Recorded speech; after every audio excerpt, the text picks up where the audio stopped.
Welcome to the dairies of science fiction, where extraordinary stories come to life. Enjoy the journey. The galaxy was silent for a brief moment, the kind of quiet that screams louder than any battle ever could. Blood burned across my chest, and every breath felt like it might be my last. My vision flickered between the metallic gray of the warship's wreckage and the infinite stars beyond the shattered hull.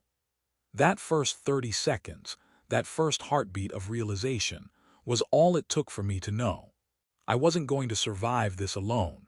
And then I felt it, an almost impossible sensation, like a voice brushing against the edges of my consciousness. My wounds were speaking, and someone, somewhere, was listening. I didn't understand it at first. How could this be? I was alone in the middle of a galactic battlefield, surrounded by the debris of fallen ships and the distant cries of dying men and women. Yet across the void I sensed a presence, ancient, commanding, terrifying, and yet familiar. The alien queen. The one they whispered about in legends, the one whose empire stretched across star systems and whose name was spoken with reverence and fear. She was here. Somehow she had found me. The memory of my past flashed suddenly, a fragment of a childhood I barely remembered, images of a life I never thought connected to this distant alien monarch. And yet there it was, undeniable. The wounds pulsing across my chest were not just physical. They were conduits of fate, tied to her, tied to me, tied to something that had begun long before either of us existed in this timeline. I tried to move, to drag myself from the wreckage, but my body refused. Every movement felt like it might tear me apart. Then, across the cold expanse of the battlefield, a silhouette appeared. She descended from the void like a comet of white and silver, her presence radiant, her eyes locked onto me as though they could see into my very soul. My breath hitched. This was the alien queen, and in her gaze I felt every memory, every pain, every choice I had ever made, reflected back at me. She reached me, her fingers brushing the edge of my chest, hovering just above the wound that had threatened to claim me. And then it happened, the first words I would never forget, though they weren't spoken aloud. My wounds told her everything. Every scar, every beat of my heart, every hidden fear and lingering regret. I could feel her understanding, her recognition, and something more, a connection older than the stars themselves. She whispered, and I understood. After all these years, I've finally found you. Time seemed to dilate in those moments. The sounds of battle faded, the wreckage melted into insignificance, and there was only us. My mind raced, trying to piece together what this meant, how fate had drawn her to me, and why now, why in the middle of dying. I realized then that survival was no longer just about escaping the wreckage. Survival meant understanding her, understanding the bond that tied our fates together, and preparing for the trials that were inevitably to come. She knelt beside me, her hands hovering over my wounds with a grace that defied reality. Each touch seemed to soothe, yet at the same time, each pulse of energy through me spoke of war, loss, and a responsibility I had never agreed to bear. The Queen's presence was overwhelming, her beauty, her authority, and her mystery all pressing down on me. I wanted to speak, to ask questions, but my voice was gone. Instead, I felt her thoughts, her emotions, like ripples on the surface of my consciousness, guiding me, warning me, and promising a destiny I could barely imagine. And then the first real danger made itself known. Shadows moved across the horizon, enemy warships, drawn to the energy signature of both the Queen and me. My mind screamed at me to flee, to hide, but I knew I couldn't. The Queen's gaze never wavered, and in that look, I understood my role. This was no longer just about survival. It was about the future of a galaxy, about the secrets carried in my body, and the unbreakable link between a human and an alien queen who had waited for me across centuries. As she lifted me, her presence anchoring my fading consciousness, I realized something terrifying and exhilarating. This was the beginning, not the end. And in the first 30 seconds of this encounter, I was already committed. Committed to her, to the bond, and to the war that was about to engulf us both. The wounds had spoken, The Queen had heard, and there was no turning back. The stars blurred around us as the Queen carried me through the wreckage, her form cutting through the void like a beacon of impossible light. My body was broken, but my mind was wide awake, more alert than it had ever been in my life. Every pulse in my chest seemed amplified by her presence, every whisper of my wounds carrying weight that I could not yet fully comprehend. And then I realized I wasn't just a survivor. I was the key to something far larger than myself, and the Queen knew it. As we drifted toward a nearby transport vessel she had summoned, fragments of her past began to seep into my consciousness. Memories that weren't mine, yet somehow familiar, played behind my eyes. Glimpses of a war that spanned centuries, of empires rising and falling, of betrayal and loyalty interwoven across star systems. Each fragment was a warning, a lesson, a promise. And through it all, I felt the Queen's silent questions, probing my own history, searching for connections that even I had forgotten existed. "You are more than you realize," she said, her voice echoing inside my skull rather than my ears. "And the galaxy is about to demand everything of you." Her words were not a threat, they were a declaration. I wanted to ask what she meant, but before I could, alarms blared through the transport. Enemy ships had tracked us, their weapons targeting both her and me. The Queen's eyes narrowed, and suddenly the quiet intensity that had surrounded her transformed into raw, unstoppable power. Energy pulsed from her form, shielding us as the first barrage struck the transport. Metal groaned and sparks flew, but we remained untouched. I felt her strength coursing through me, not literally, but in a way that made my own resolve unbreakable. As we escaped into hyperspace, the Queen revealed the nature of the threat. A coalition of rogue human factions and alien mercenaries had been hunting her for centuries, seeking to claim her empire and unravel the secrets she protected. And now, through some cosmic coincidence, or perhaps fate, they had found us.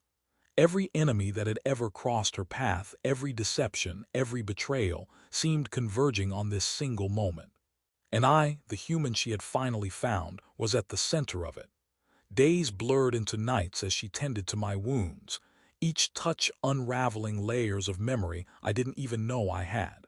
She spoke of her empire, of her lost heir, of the sacrifices she had made to protect the galaxy, and of a prophecy that tied her fate to mine.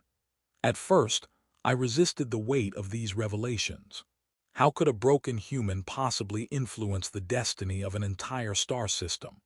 But each time I doubted, the Queen's presence reminded me that weakness was an illusion, and trust, the kind she extended, was more powerful than any weapon. One night, as we hovered above a desolate moon, she shared the secret behind the wounds. "They are not just scars," she said softly, tracing her fingers over the edges of my chest. "They are a map, a record of choices that will decide the survival of billions. And you, human, carry them because you were always meant to." Fear and awe collided in my chest. The realization that I was no longer merely surviving, but participating in an epic cosmic narrative, was overwhelming. Every decision, every hesitation could tip the balance between life and annihilation.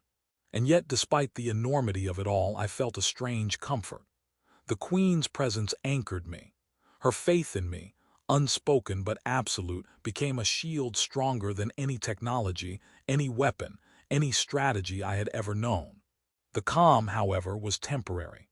Scouts from the enemy fleet emerged from the shadow of a nearby nebula, their ships sleek and lethal, their intent clear: eliminate the Queen, eliminate me, and seize the secrets that bound us. The transport shuddered under the first impact. I gritted my teeth, rising to a sitting position despite the pain, because I knew she needed me to act. Together, we maneuvered through a deadly dance of lasers and debris, the Queen guiding us with a grace that seemed impossible for a being so powerful. And through every strike, every near miss, our bond grew stronger, our understanding deeper. By the time the battle ended, we were battered but unbroken. The Queen regarded me with eyes that were both proud and solemn. "You have proven yourself," she said. But this is only the beginning. The trials ahead will test everything, your strength, your resolve, and the bond we share. And I promise you, human, it will not be easy.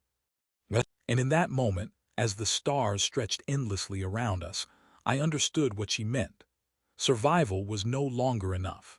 I had to embrace my role, not just as a soldier or a survivor, but as a partner in a cosmic destiny I could neither fully understand nor escape. The galaxy had marked me, the Queen had chosen me, and our journey, fraught with danger, trust, and revelation, was only beginning. The galaxy lay quiet around us, the remnants of battle drifting like ashes across the void. I looked at the alien queen beside me, her silver hair shimmering against the backdrop of distant stars. The wounds across my chest throbbed one last time, not with pain, but with closure. They had told their story, revealed the past, and guided us through the trials we had faced. And now they were silent, at peace. "We have survived," she said, her voice steady and calm, yet carrying the weight of centuries. "Not by chance, not by fate alone, but by courage, by trust, and by the choices we made together." I nodded, feeling the truth of her words settle deep in me. The enemy fleets had been defeated, their threat neutralized. The rogue factions had no power left to challenge the Queen or the galaxy she had vowed to protect. Every danger that had loomed over us had been met, every trial endured, and the bonds we forged were stronger than any weapon or strategy.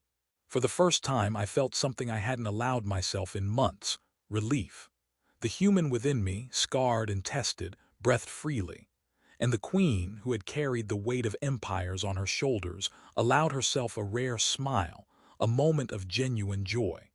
It was quiet, unspoken, but it spoke volumes. Peace had returned, at least for now. We returned to her homeworld, a planet of towering spires and shimmering cities, where the people welcomed us not just as ruler and ally, but as saviors who had changed the course of history. The Queen addressed her subjects, speaking of courage, unity, and the bond between species that had saved the galaxy. I stood beside her, not as a soldier, not as a servant, but as an equal, recognized for the role I had played in shaping a brighter future. As the days passed, we rebuilt what had been lost. Alliances renewed, wounded civilizations healed, and the galaxy slowly breathed again. The Queen entrusted me with the legacy of our journey, ensuring that the lessons we had learned, the sacrifices we had made, would not be forgotten. My scars, once symbols of suffering, now reminded me of triumph, resilience, and the enduring power of trust. And in the quiet moments under the twin moons of her planet, I realized the truth. Destiny is not merely survived, it is claimed. Together we had claimed it. The galaxy was safe, our bonds unbreakable, and the story, though filled with trials, had reached its rightful conclusion. There would be no unfinished threads, no lingering shadows of doubt. Everything that began with my wounds had been resolved, and every life touched by our actions had found its place in the tapestry of the cosmos. I looked at her and she at me, and for the first time there was no tension, no looming threat, no prophecy left unfulfilled. Only